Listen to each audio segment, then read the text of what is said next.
What does Sweden bring to NATO? I don't know. I don't know either. The NATO is the North Atlantic Treaty Organization. It was founded in 1949 and is a group of 32 countries from Europe and North America that exist to protect the people and territory of its members. So if I understand correctly, if you're part of NATO, you cannot get like invaded. That's why like Sweden has recently joined, I'm guessing, and Finland also recently, and that's why like they are, because of what's going on in Ukraine, they are, or other countries feel the need to join NATO quite quickly. Is that am I getting somewhere with my comment? Because I'm Canadian living in Thailand. I don't know much about NATO, to be honest, but I found a video by the Defense Update YouTube channel, what Sweden bring to NATO.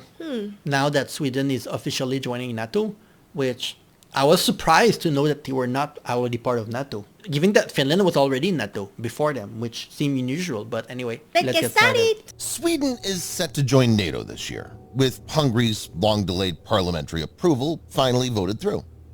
Sweden had long maintained a neutral stance. Wait, so you need every country to vote in order for you to get through? They were waiting for Hungary vote? Oh, I didn't know that. Yeah, you need every country to vote? Whoa. That seemed difficult. Finally voted through. Sweden had long maintained a neutral stance in world politics. But Russia's war... What do you mean by neutral stance? Well, neutral can mean like you don't want to get involved. But that doesn't mean that you don't have an opinion. Like, it can mean that you just don't want to get involved. But you could decide, you could have in your mind, like, as a country, like, yeah, we support this side, but we don't want to send military or give aids or be involved at all, you know? So I think, what the word neutral mean in that context? Or against its neighbor Ukraine invoked a sense of vulnerability. The invasion of Ukraine prompted Sweden to send military aid, including anti-tank weapons, helmets, and body armor to war-ravaged Kyiv. So they did this it already. This was the first time that Stockholm offered military aid since 1939, when it assisted Finland against the Soviet Union. Russia's invasion had led the country to apply for NATO membership in May 2022, along with Finland. Sweden's membership was delayed because of opposition from both Turkey and Hungary. Now that the path is clear, Sweden is on the cusp of joining NATO. Why, though? Why? In both Turkey and Hungary, they have kind of a far-right kind of a president thing. Is it like because of politics? Well, it must be because of the just how they think, right? This video, Defense Updates analyzes what Sweden brings to NATO. Let's get started. Strong industrial base. That took like... Sweden boasts one of Europe's largest defense industries, reaching a valuation of $3 billion in 2022, with defense material exports surpassing $2 billion. Wow. Leading the charge in technological prowess, the nation's premier defense companies, including Saab with its JAS 39 Gripen and BAE System AB with the Combat Vehicle 90, produce cutting-edge equipment. The industry employs around 28,000 individuals, and this number is anticipated to grow. Given that several NATO nations are looking to increase their defense spending and enhance military capabilities, including Sweden itself, the Swedish military-industrial complex would play a vital role in strengthening the alliance. What does that mean, vital role? Vital role meaning that like they are going to be very important because they have a lot of resources, a lot of money, and they are good when it comes to creating like weapon and things like this. Wow, that's important though. It makes me sad that he just said that a lot of countries will increase their military budget. And when you increase your military budget, like the US does, there is less for your citizen, less that go to healthcare, less that go to education. It's sad that we live in a world where we are forced to protect ourselves, and therefore our citizens get less at the end. That's true though. The one that lost is the people at the end, and I feel that sad. Yeah. Aid, Baltic Sea control, yes. With Sweden joining NATO, all the countries surrounding the Baltic Sea, except Russia, will be part of the U.S.-led military alliance. This has led some to label the sea a NATO lake, with the alliance now seemingly well-placed to strangle Russia's room for maneuver in the crucial shipping route if a war with Moscow ever breaks out. Baltic Sea is a critical maritime gateway for the Russian fleet, which has bases near St. Petersburg and in the heavily militarized Kaliningrad region. The shallow Baltic, called a flooded meadow by some in marine circles, has an average depth of around 60 meters, making it too shallow for the nuclear-powered submarines that comprise the bulk of Russia's submarine fleet and all of the U.S. navies. So let me understand, if I understand this right, if a country like Sweden is not part of NATO, Russia have more leeway in terms of like where their boat can go and they're not going to get bothered. But now since Sweden is part of NATO, if the US say, no, we don't want a ship there, the ship is not going to go there. It give other countries less leeway to maneuver in a way. Before that, you could do a little bit like you had access to a lot of different places. I thought that even if you're not in NATO, you still can say like, no, we don't want you to come here. Yeah. Or by neutral, you mean that you just don't care because it's not your business. I don't know. But now he was explaining making it too shallow for the nuclear-powered submarines that comprise the bulk of Russia's submarine fleet the Baltic Sea and all of the U.S. navies. Sweden has 3 advanced Gotland-class submarines and one older model which will be retired when 2 new design Blekinge-class A-26 vessels are delivered in 2027 and 2028, look at the giving it 5 by the end of the decade. While submerged, conventional submarines run on battery power. Most need to resurface after a couple of days so their diesel engines can run to recharge the batteries. Wow. In contrast, Swedish Gotland-class submarines utilize stored liquid oxygen in onboard tanks to operate diesel engines underwater, enabling prolonged submersion and minimizing the risk of detection. The country also has excellent knowledge in navigating the shallow Baltic Sea, which it's done since 1904. This situation complicates a vital transit route for Vladimir Putin's naval forces in Russia's backyard. Oh wow, that's a long Sweden, route. along with Finland joining NATO, also means expansion of the alliance's presence in the Arctic. Viewers may note that the Arctic's importance has increased substantially in the last decade or so. As the ice caps melt in the Arctic, it will become economically viable to navigate. The Northern Sea Route offers a significantly short... He said that, did you understand? He just said that. He's saying, well, climate change. Things are becoming less cold and the glacier and the ice is becoming water so we can navigate better. So the Arctic become important. I would say it's sad. He said it with such a straight face, but this is sad that this is like... And getting hot is good for...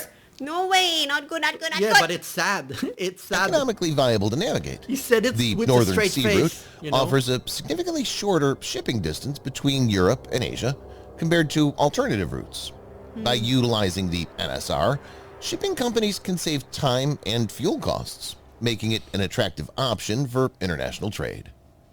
Northern Sea Route could make connectivity between Europe and Asia 40% faster, cheaper, more fuel efficient, and greener. The melting of ice has also opened up new possibilities for resource exploration and extraction in the region. Whoa. The country's Air Force is the largest in the Nordics and one of the largest in Europe, possessing about 100 fighter jets. With many more slated to be delivered in the upcoming years, Sweden is set to boost the alliance's number of fighter jets in the Baltic and Arctic regions. This will reduce the necessity for major allies like the United States to provide air surveillance and air presence in the region, enabling NATO member states to focus more on defending their own region. Sweden's homegrown Gripen fighter is one of the most lethal fighter jets in the world.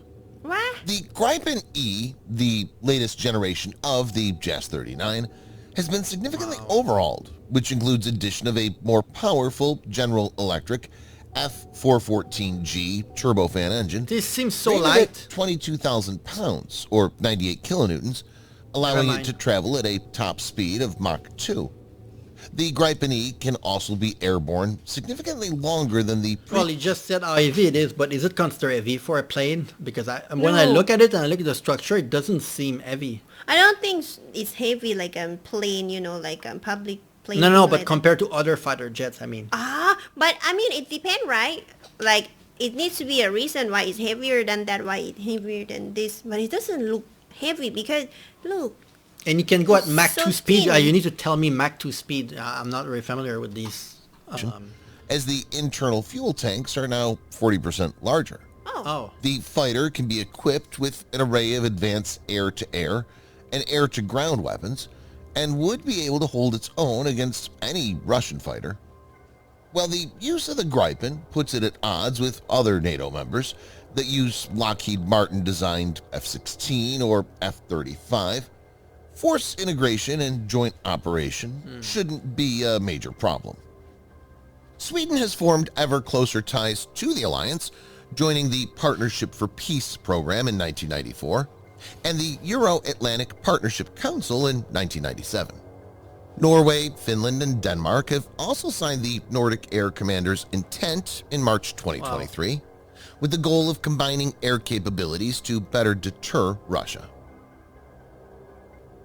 Certain areas of the Swedish military have scope for major expansion, and the country's working on it.